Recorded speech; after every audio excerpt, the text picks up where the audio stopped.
So, yan guys, dito tayo ngayon sa Poblacion, Makati.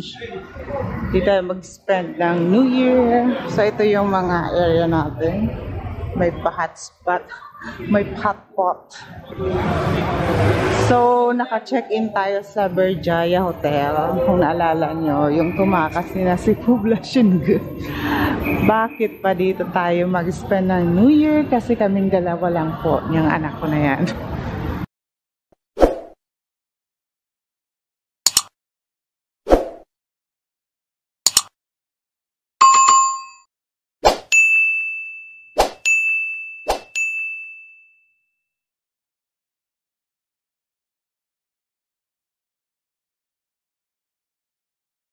Hi guys! Happy New Year! So ito lang yung pa-order ko this New Year.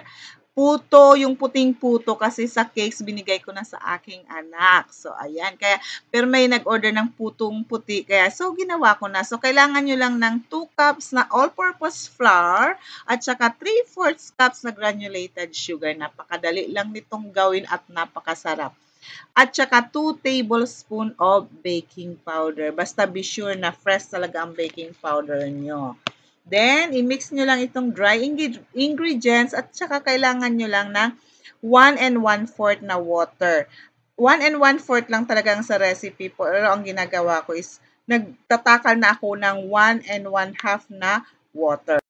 Minsan kasi guys, ang ating flour masyadong masipsip ng water. So, kailangan itatansya nyo pa din. So, pero magbe-base tayo sa 1 1/4 cup na water. So, ayan. I-minimix ko muna ng paunti-unti. Then, paunti-unti din ang paglagay ng water. Itong ating puting puto na ito ay sobrang sarap. Kaya talagang gumawa ako. Kasi, di ba, naiiba naman siya. Kailangan mo lang dito ng 5 na egg whites. Ayan. Tsaka ito na ang mga ingredients na ito. So, napakadali at nakakatuwa dahil may order tayo ng New Year, o diba? So, ayan. Unti-unti ko lang nilalagay yung water. Ayan. Sana marami tayong pa-order nito for year 2024. Alam ko marami sa inyo ay pagoda na today kasi ang dami nilang pa-order ng mga cakes. Ayan. Congratulations. Magkagayon pa man. Kahit hindi pa ganun kadami, huwag ninyong i-compare ang sarili ninyo sa iba, di ba? Kanya-kanyang oras lang yan. If ever may order kayo ng isa, dalawa, syempre dapat yun nang ipagpasalamat yan dahil may order kayo. Katulad ko nga yan, oh. Di ba? Tapos yung cakes nga ay ibinigay ko na doon sa aking anak. Siya nang gumawa at siya na rin ang nagpa-order. Ayan. So, ganyan lang. Kailangan consistency. May do-drawing nyo pa ang number 8. Makikita nyo pa. Ganyan-ganyan lang ang tamang consistency nitong putong puti. Talagang na-amaze ako dito. Kaya mabuti may nag-order. At ito, gagawin na natin ang merengue o yung egg whites. Yung 5 egg whites. Maglalagay lang tayo ng 1/4 cup of sugar. Then, gagamit ako dito ng stand mixer. Ayan, malinis yung bowl na yan ha. Be sure na walang grease yan. Kailangan punasan nyo ng may suka para hindi talaga siya mag-fail. So, ayan na, ginamit natin ang stand mixer natin. At, ayan, nilagyan ko rin siya ng pinch of salt. Ganyan lang. Nilagay ko dyan. Then, medium high speed na yan.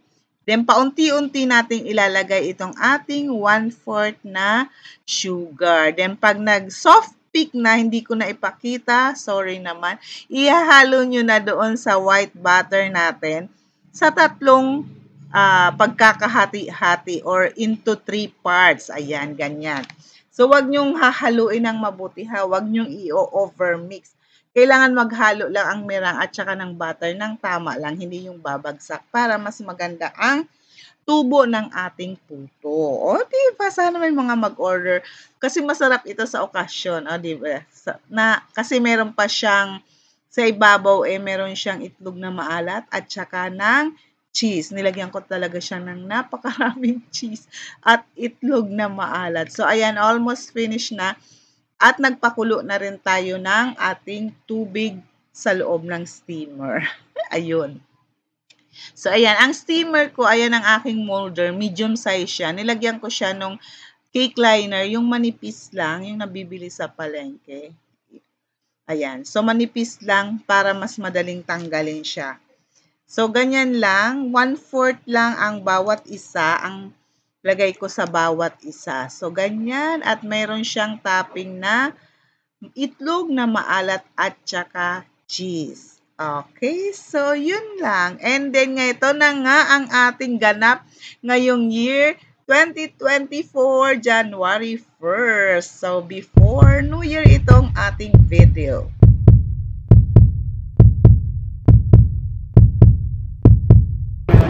So, yan guys, dito tayo ngayon sa Poblacion, Makati. Dito tayo mag-spend ng New Year. So, ito yung mga area natin. May pa-hotspot, may hotpot. So, naka-check-in tayo sa Berjaya Hotel. Kung naalala nyo, yung tumakas nila si Poblacion. Bakit pa dito tayo mag-spend ng New Year? Kasi kaming dalawa lang po, yung anak ko na yan. This is it. This is the hotel. Mura lang kuha ng anak ko dito. Papakita ko sa inyo ang room. This is Berjaya Hotel ng Makati.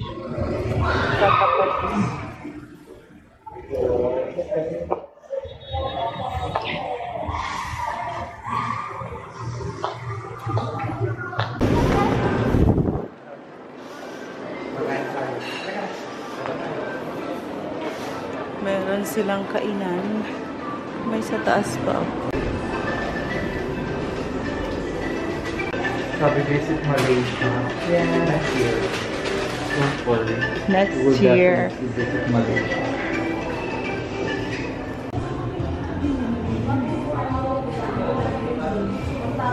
Encourage mga Malaysian. Ay, ang sarap ng salad. Hindi gumagana yun. So, ayan guys, ang front door. Nandito na ako sa loob. So, halimbawa, ang galing ko sa labas, ganito ang sitwasyon. Pagpasok mo, yan agad ang makikita mo. And then, to the right, to the left side, ito na yung bathroom. Ayan. So, yan makikita mo. Napakalaking salamin. O, diba? And then, meron silang pa-bathtub. And then, syempre ito, malinis naman pero parang old na ang style niya. Diba? So, yan. And then, pagpasok mo dito sa ito, may malaking salamin ulit. Ayan. Ayan, salamin yan. Then, dito, ito naman yung lagay ng mga food. Tapos, meron dyang kettle. So, ayan. Nandito pala ang ref. Maliit. Pero yung cabinet nila dito sa side, ang laki.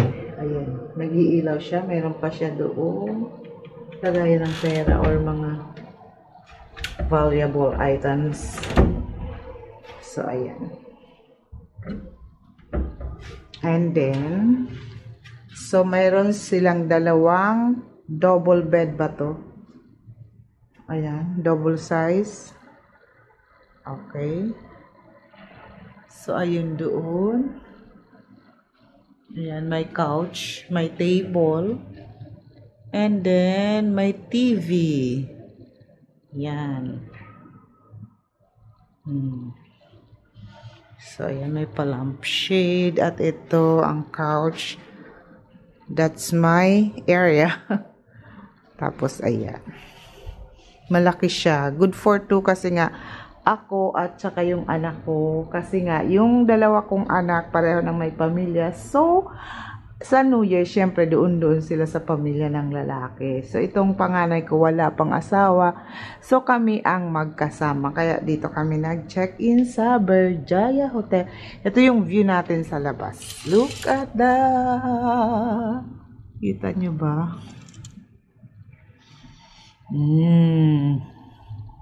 Dito ito sa Poblacion, Makati. Kung narinig nyo si Poblacion Girl, dito nag-check-in. Ayan, oh. Mamaya may pa-dancing daw dyan. So yun, puntahan natin ang swimming pool sa labas.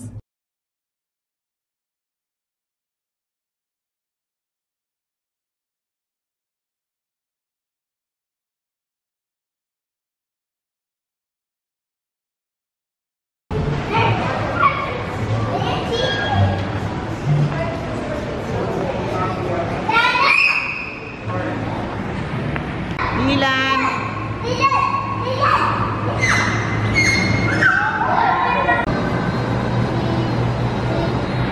We are going home. Ang dilim. Why are you going home? Yes, because it's New Year time. Oh, where is Junior? In there. Why? Oh, ayan. Balik na sa bahay.